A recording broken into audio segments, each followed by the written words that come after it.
So, the next thing to happen on AEW Dynamite, we get to the next segment of the night, but before we talk about that segment, we gotta talk about a segment that happened backstage. So yeah, we see Renee Paquette interviewing MJF and MVP, they're both backstage, and yeah, MVP was talking about the contract signing and all that stuff for next week on Dynamite, but then MJF was talking about how he gotta get his lawyer to look over the contract, and he brings Mark Sterling, and the MVP was not too happy about that, and then he says that we're going to talk about some business.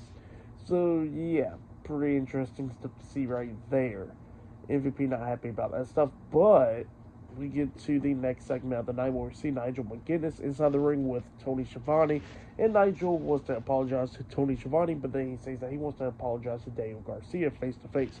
Daniel Garcia comes out there and he apologizes to Daniel Garcia, and then Daniel Garcia tells him to keep his apology. He says that he wants Nigel McGuinness to help him out take out FTR. That's what he wants him to do, and then Nigel McGuinness pretty much turns that down.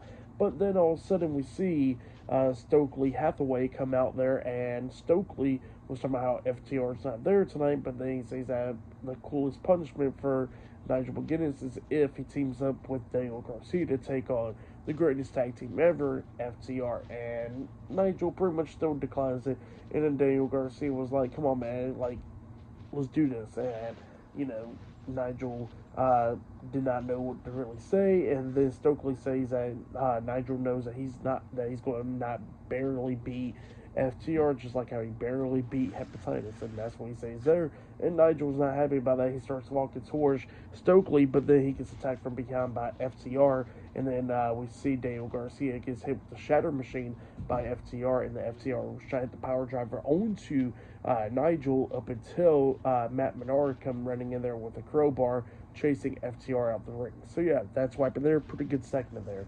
But yeah, up next will be the main event. It'll be Jon Moxley defending the AEW World Heavyweight Championship up against Samoa Joe in a steel cage in the main event of AEW Dynamite. So yeah, I'll see you guys later. Till then.